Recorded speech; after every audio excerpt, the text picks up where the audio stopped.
이스라엘 백성들이 광야에서 40년의 시간을 보내고 모압 땅에 도착을 합니다. 이 모압 땅에서 이제 그 약속의 땅은 얼마 되지 않아요. 모세는 모압 지경에 있는 비스가산 정상에 올라갑니다. 그리고 그 산 정상에서 서쪽을 내려다 봅니다. 하나님께서 아브라함과 이삭과 야곱에게 맹세하여 그의 후손들에게 주리라 하신 그 약속의 땅이 눈앞에 펼쳐집니다. 모세야, 모세야, 내 백성을 이끌어 그 땅으로 들어가게 하라 하신 그 젖과 꿀이 흐르는 땅이 내려다 보입니다. 근데 모세는 그 젖과 꿀이 흐르는 땅, 약속의 땅, 그것을 눈에 넣기만 하지 그 땅을 밟아보지 못하고 모압 땅 어디에선가 죽음을 맞이하게 됩니다. 죽음을 앞에 둔 모세는 모압 큰 평지에서 40년 전 시내산에서 받았던 하나님의 말씀, 하나님의 율법을 이제 약속의 땅에 곧 들어가게 될 이스라엘 백성들에게 다시 한번 설명합니다. 이것이 바로 신명기입니다. 여러분들도 이 신명기의 말씀을 읽어보셨지만 신명기를 읽다가 보면 계속해서 반복되는 문구가 있습니다. 계속해서 반복된다는 것은 그만큼 중요하다는 말입니다. 이 신명기에서 그것을 강조하고 있다는 말입니다. 그건 뭐냐면요, 이제 약속의 땅에 들어가 살아야 되는 이스라엘 백성들의 생존 비결, 그 비결에 대해서 계속해서 말씀을 하십니다. 그리하면 너희가 살 것이요, 그리하면 복이 너희에게 있을 것이며, 그리하면 너희가 차지한 땅에서 너희 날이 길리라. 오늘 33절의 말씀입니다. 그리하면 너와 내 후손이 복을 받아 내 하나님 여호와께서 내게 주시는 땅에서 한없이 오래오래 살리라. 4장 40절 말씀입니다. 너희가 살 것이다, 너희가 복을 받을 것이다, 너희에게 복이 있을 것이다, 너희의 생이 길 것이다, 한없이 오래오래 장구하리라. 그렇게 축복을 합니다. 어떻게 하면요? 그리하면. 그러면 그리한다는 것이 어떻게 하는 것일까요?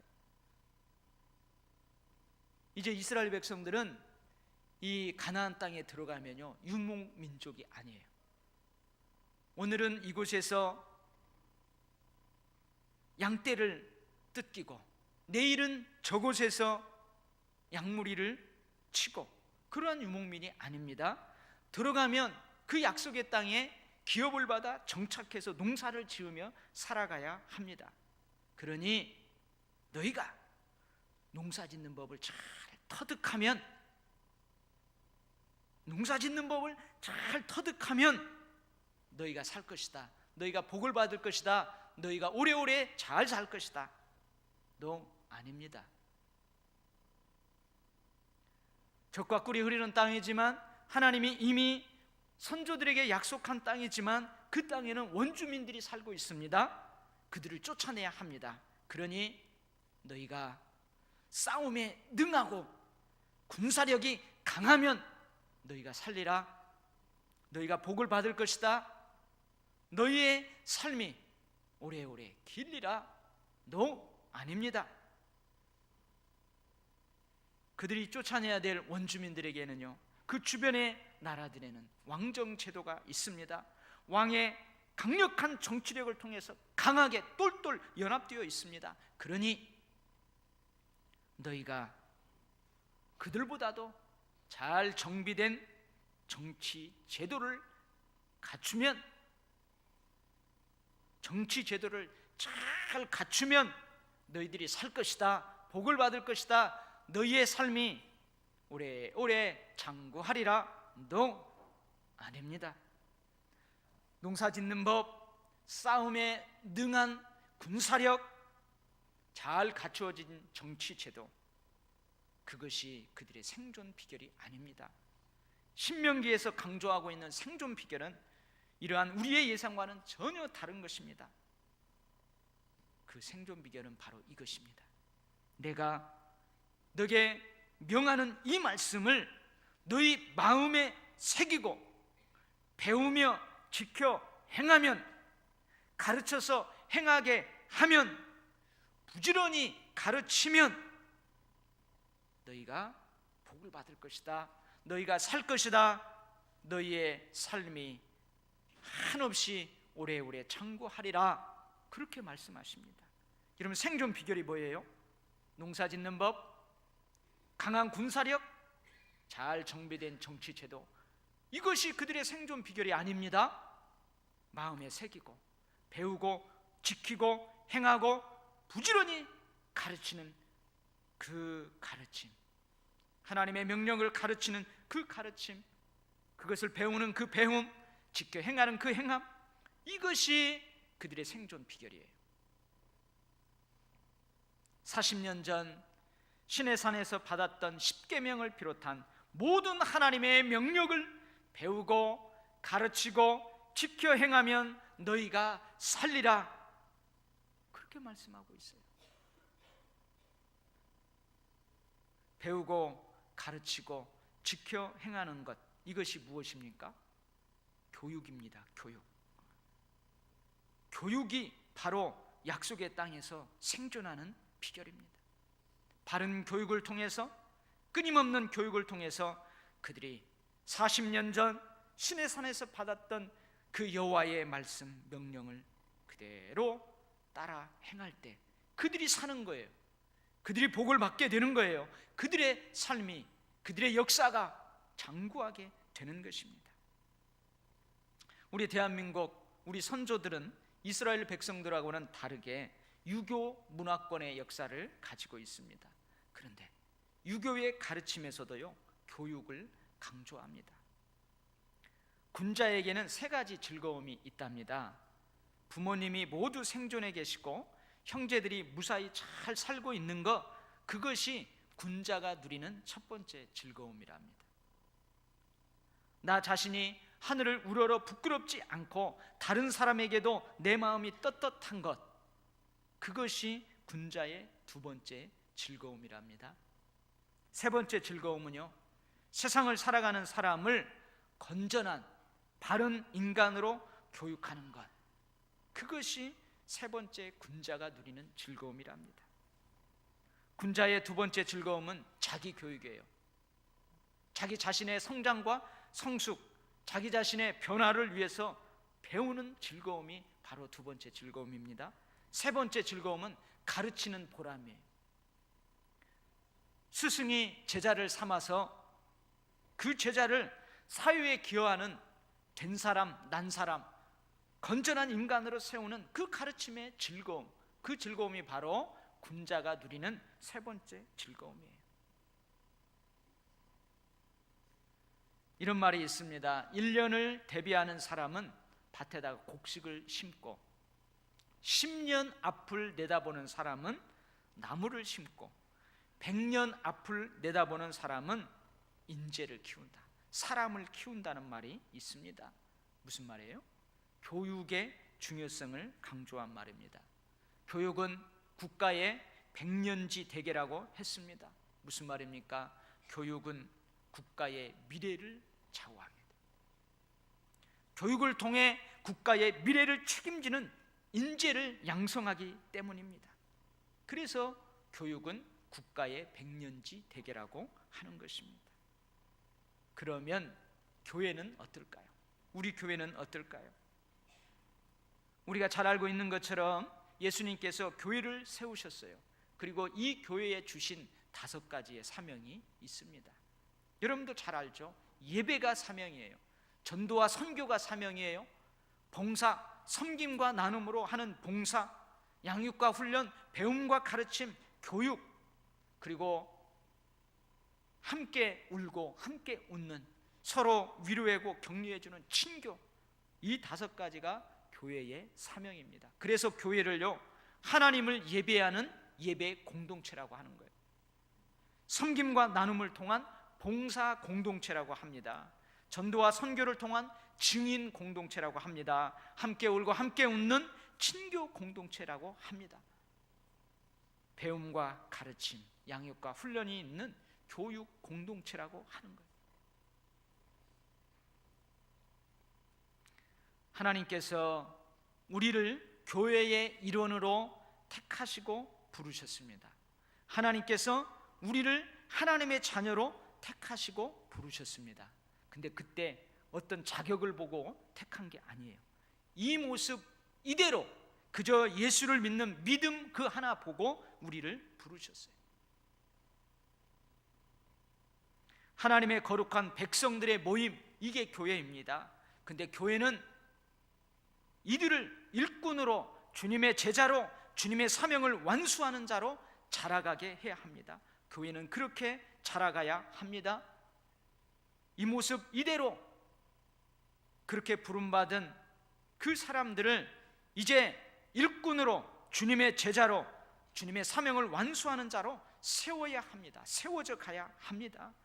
이것이 바로 교회 교육입니다.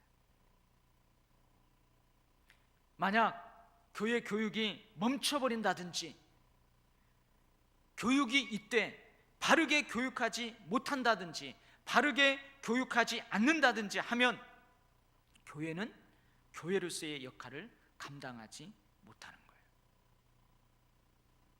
그래서요, 첫 번째 우리는 배워야 합니다. 끊임없이 배워야 합니다.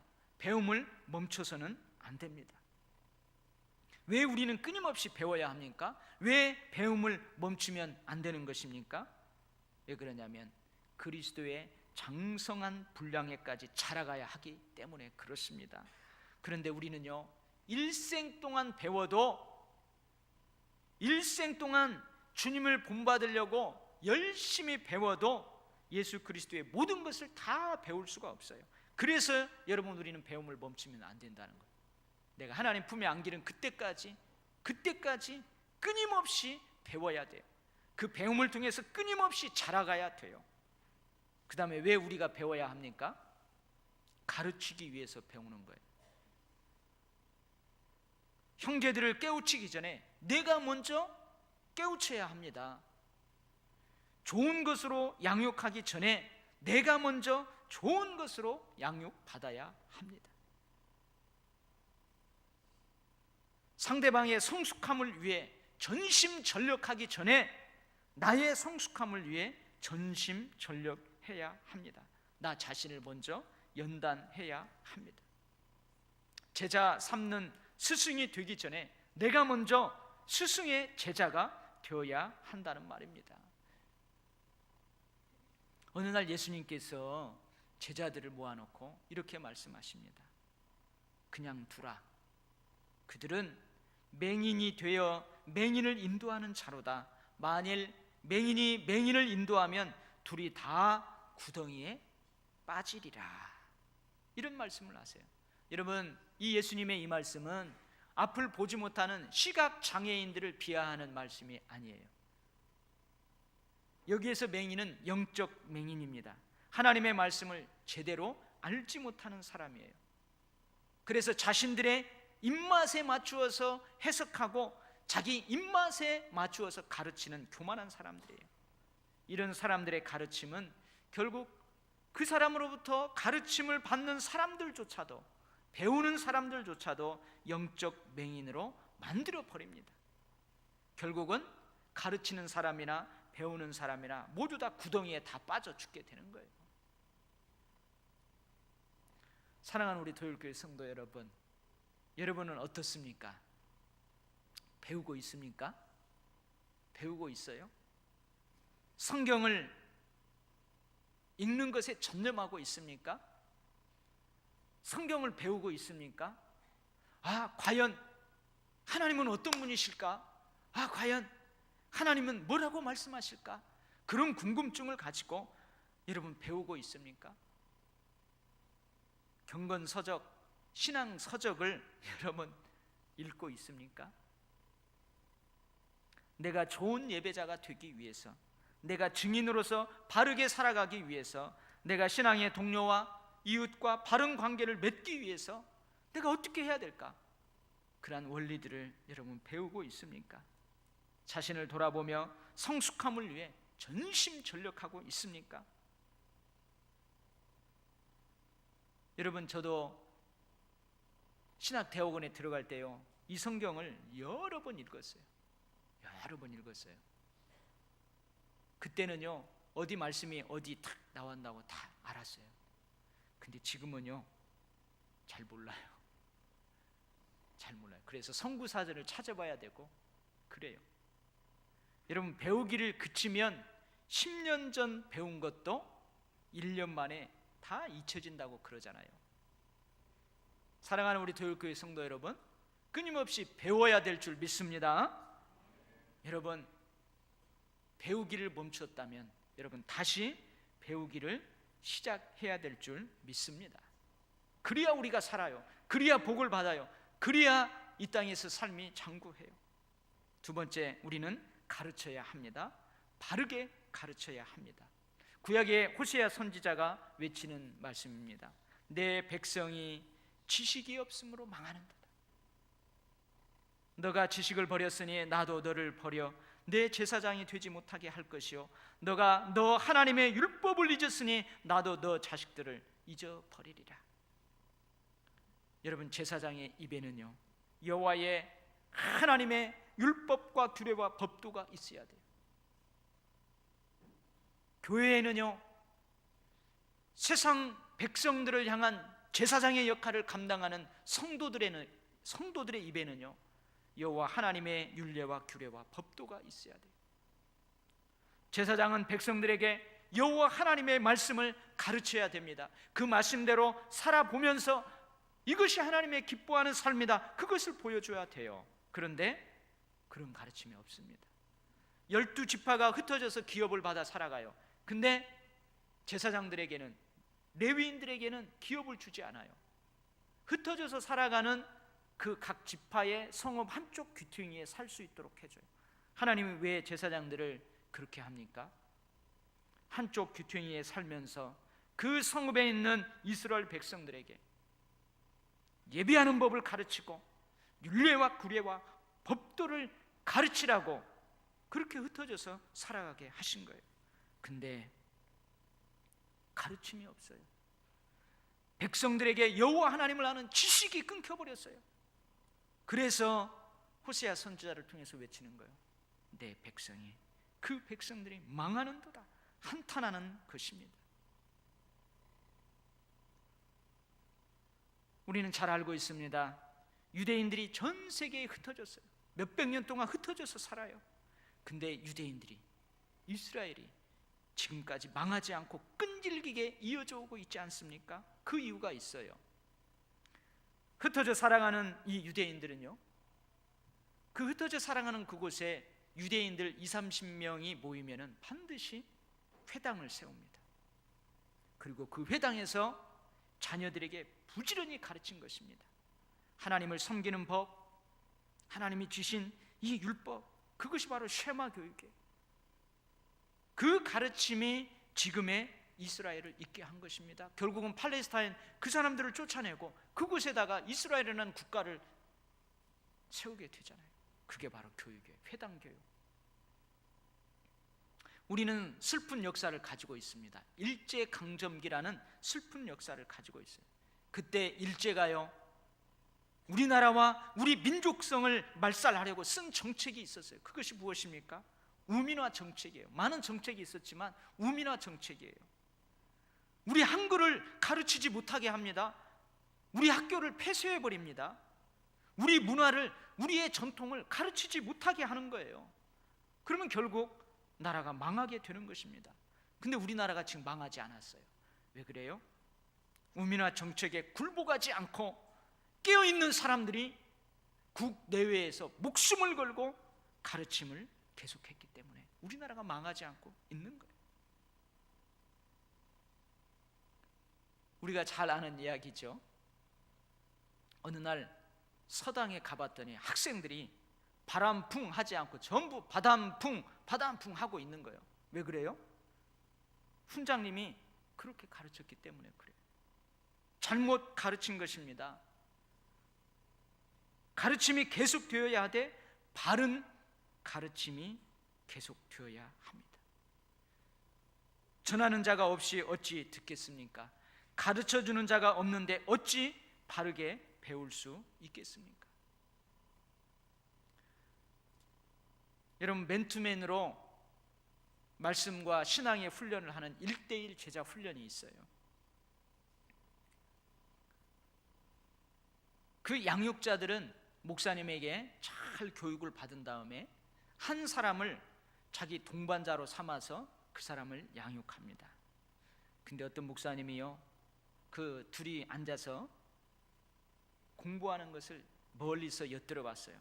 그랬더니 이제 교회에 나와가지고 이 신앙의 재미를 가진 그 동반자가, 배우는 사람이, 내가 알았어요. 주일에만 나오다 보니까 수요 예배도 있대요. 새벽 기도회도 있대요. 어떻게 하면은 새벽 기도회, 수요 예배에 열심을 내고 참여할 수 있을까요? 지금 안 해도 돼. 그런 것까지 신경 쓰지 마. 그것은 나중에 하면 돼. 그냥 주일 예배만 잘 드려. 그렇게 가르치는 거예요. 이 동반자가요, 이제 하나님에 대해서 이 복을 받는 방법도 막 알고 싶은 거예요. 야, 주일날 목사님이 기도하는데 11조 낸 사람에서 축복 기도를 많이 하던데 11조 어떻게 하는 거예요? 그거 안 해도 돼. 믿음 없으니까 안 해도 돼. 나중에 믿음 생기면 그때 하면 돼. 이렇게 가르치고 있는 거예요. 예배적 삶, 헌금, 봉사, 기도, 전도, 이 모든 것에 대해서 바르게 가르쳐야 합니다. 바르게 가르치면 바르게 배웁니다. 바르게 배우면 그 사람이 또 바르게 가르칩니다. 사랑하는 도율교회 성도 여러분, 군자의 세 번째 기쁨을 기억하시기 바랍니다. 가르침을 통해서 사회에 기여하는 인재가 나의 가르침을 통해서 세워지는 거예요.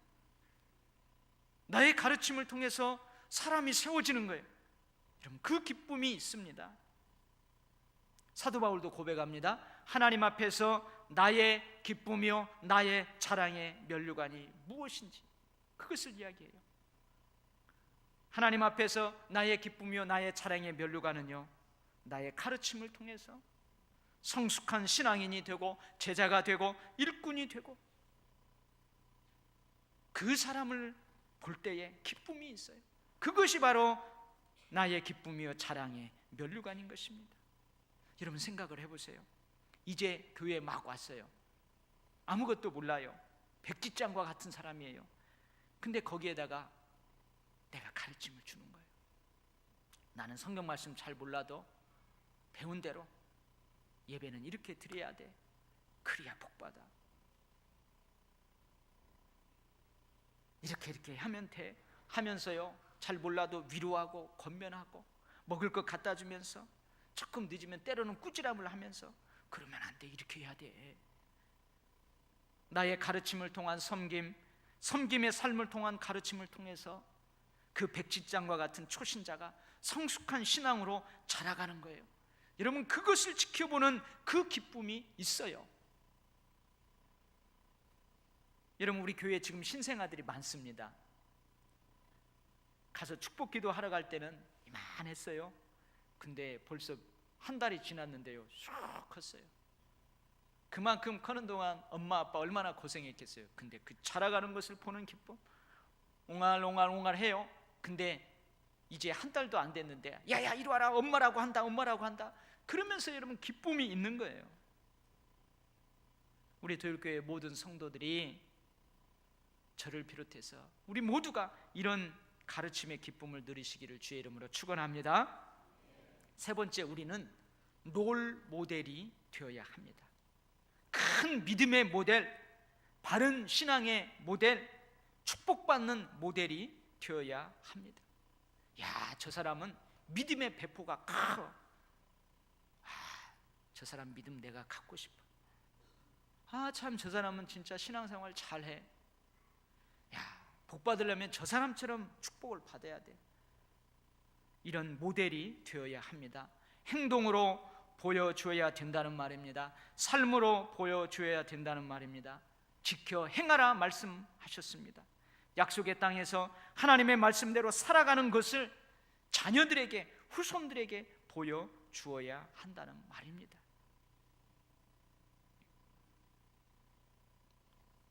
맹모 삼천지교를 여러분 잘 아시죠? 자식 교육을 위해서 3번을 이사하게 되는 맹자의 어머니 이야기입니다. 이 어머니가요, 공동묘지 근처로 이사를 했어요. 그러면 내 아들이 뭔가 저 장례를 보면서, 죽는 것을 보면서 인생의 큰 깨달음을 알았어요. 깨달을 줄 알았어요. 그래서 그 장례식 근처로 이사를 했는데 전혀 아니에요. 장례 노래만 따라하는 거예요. 이제 가면 언제 오나 아이고 아이고, 그것만 따라서 하는 거예요. 그래서 어머니가 안 되겠다. 그래서 이번에는 시장 근처로 이사를 합니다. 분주하고 흥정하고 애누리가 있는 부지런한 그 시장 상인들의 삶을 통해서 뭔가 큰 깨달음을 얻을 줄 알았어요. 그런데 그게 아니에요. 어떻게 해요? 자, 골라. 자, 떨이 얼마 안 남았습니다. 500원. 그 노래만 하는 거예요. 그래서 어머니가 이번에는 안 되겠다. 서당 근처로 이사를 합니다. 근데 서당 담 너머에서 훈장님의 글 읽는 소리가 들려와요. 아이들이 따라서 그 글을 읽는 소리가 들려와요. 담 너머로 공부하는 모습을 봅니다. 그랬더니 그제서야 그 아들이 글을 읽기 시작해요. 공부하기 시작해요. 이런 무엇 말하는 거예요? 물론 어머님의 교육열도 중요하지만 보는 것이 중요하다는 거예요. 보는 것이 중요합니다. 보여주는 것이 중요합니다. 여러분, 자녀들에게 진실된 예배의 모습을 보여주십시오. 지각하지 말고요. 여러분, 갓난아기일지라도요, 지각하면 다 알아요. 그 갓난아기가 커서요, 엄마 나 젖먹이 할 때 지각했지, 다 기억한다니까요. 지각하는 거 보여주면요, 아이들은요 그게 정상적인 줄 알아요. 설교 듣는데 졸지 말고요. 설교 들을 때 졸으면 설교할 때는 당연히 한숨 좀 조는 것이구나. 찬송하는데 입 다물고 있지 말고요. 그러면 우리 아이들은요, 찬송할 때 입 다물고 있는 것이 당연한 줄 아는 거예요. 여러분, 어느 목사님이 이런 고백을 하더군요. 여러분, 이 찬송 아시죠? 나의 사랑하는 책 비록 헤어졌으나 어머님의 무릎 위에 앉아서 재미있게 듣던 말 이 책 중에 있으니 이 성경 나는 사랑합니다. 그 찬송 있잖아요. 근데 이 목사님은 자기가 어렸을 때 어머니가 신앙생활을 안 했어요. 그래서 목사님은 어머님의 무릎 위에 앉아서 어머니가 읽어주는 성경을 들어본 적이 없어요. 근데 그런 적이 없는데 이 찬송을 할 때마다 그 마음이 이상한 거예요. 근데 깨달음이 옵니다. 그래, 내 자식들도 나처럼 먼 훗날 이런 경험이 없이 이 찬송을 부르면 나처럼 마음이 이상하겠구나. 그래서 그날부터 그 목사님이 가정 예배를 드리기 시작했답니다. 그리고 그 예배 중에 성경을 읽을 때에는 자기 자식을 무릎에 앉혀놓고 딱 앉혀놓고 그 성경을 읽어줬대. 왜요? 나중에 커서 어머님의 무릎 위에 앉아서 재미있게 듣던 말 이 책 중에 있으니 이 책 사랑합니다. 그 찬송을 이상한 마음 갖지 않고 부르게 하기 위해서 그렇게 자녀들을 무릎 위에 앉혀놓고 성경을 읽었대요. 사랑하는 성도 여러분, 우리의 후손들은요 보여주는 대로 합니다. 보여주는 대로 해요. 여러분, 우리가 잘못 가르쳐주고 우리가 롤 모델이 되지 못하면 우리 아이들은 그 잘못 배운 거, 그것이 진짜인 줄 아는 거예요. 여러분, 우리가 주일 예배만 빼꼼히 드리고 수요 예배, 새벽기도, 금요 심야기도, 그거 아이들한테 보여주지 않고 가르쳐주지 않으면요, 여러분 우리 아이들 그거 몰라요. 새벽기도가 뭐예요? 여러분 금요 심야기도에 우리 한국교회 점점 죽어지고 있잖아요. 예전에는 막 철야하고 했어요. 근데 지금은 너무 바쁘다 보니까 이제 10시 반이면 다 끝나요. 그것마저도 없으면 기도가 뭐예요? 통성기도가 뭐예요? 방언이 뭐예요? 여러분 그렇게 물어보는 거예요. 은사가 뭐예요? 성령이 뭐예요? 성령 충만이 뭐예요? 모르는 거예요. 여러분 우리가 가르침의 이 교육의 사역을 멈춰버리고 잘못 가르치면요, 여기 진리가 여기에 있어요. 처음에는요 이만큼 벌어져요. 근데 우리가 잘못 가르치고 가르침을 계속하지 않으면 세대가 바뀌면서 점점 멀어지는 거예요. 그러면 유럽 교회처럼 되는 거예요. 교회는 교회다운 교회가 되지 못합니다. 지상을 떠나는 예수님의 마지막 지상 명령입니다. 모세가 죽음을 앞두고 이제 약속의 땅에 들어갈 이스라엘 백성들에게 모압 평지에서 유언처럼 했던 말씀과 비슷한 내용이에요. 내가 너희에게 분부한 모든 것을 가르쳐 지키게 하라. 내가 너희에게 분부한 모든 것을 가르쳐 지키게 하라. 사랑하는 주의 백성들, 사랑하는 우리 돌교회 성도들, 이 명령에 순종하여 배우기를 계속 하시기 바랍니다. 성경을 가까이 하고요, 읽고요, 배울 기회가 있으면 어깨라도 배우고요, 서점에 가고 그래서 경건서적도 한번 떠들러 보고요, 제목이라도 한번 읽어보고요, 그리고 가르치기를 계속 하시기 바랍니다. 여러분 신앙생활하면서 내가 배웠으면 야, 저 사람은 내가 좀 키워보고 싶다, 야, 저 사람은 내가 좀 섬기고 가르치면 야, 저 사람 복을 받을 텐데, 그런 사람들을 여러분 한번 눈여겨보세요. 그래서 그 사람들을 가르치세요. 행동으로 보여주십시오. 행동으로 보여. 여러분 롤 모델이 되기를 원합니다. 믿음의 배포가 큰 믿음의 사람의 롤 모델, 자, 신앙생활 잘하는 롤 모델, 하나님께 넘치는 복을 받은 축복의 모델, 그런 모델이 되시기를 바랍니다. 우리가 이 명령에 순종할 때 교회는 이 땅의 끝까지 교회로서 존재하게 될 것이 분명합니다. 우리 교회가 이 교육 사역, 가르침과 배움, 양육과 훈련, 이 사역에도 열정을 내고 집중할 때 우리 온 성도들이 여기에 동참할 때 살게 될 줄 믿습니다. 복을 받게 될 줄 믿습니다. 이 땅에서 그리스도인으로서 생명이 길 줄 믿습니다. 기도하겠습니다.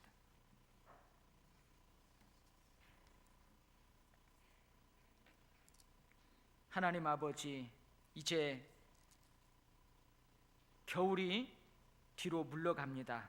그리고 서서히 봄이 다가옵니다. 이제 안수 집사님들 제자 훈련도 해야 되고, 신약 맥잡기 성서대학 개강도 해야 되고, 새가족 공부도 해야 되고, 세례 교육도 해야 되고, 교사들 세미나도 해야 되고, 봄 대신방도 해야 합니다.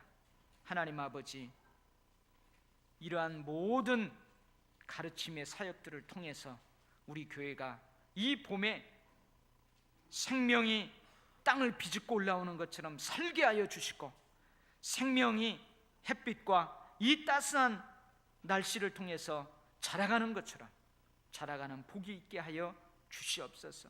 그래서 우리 교회가 교회되게 하시고, 우리 교회가 이 근동에 하나님의 살아 역사하심을 드러내는 아름다운 교회, 복된 교회 되도록 역사하여 주시옵소서.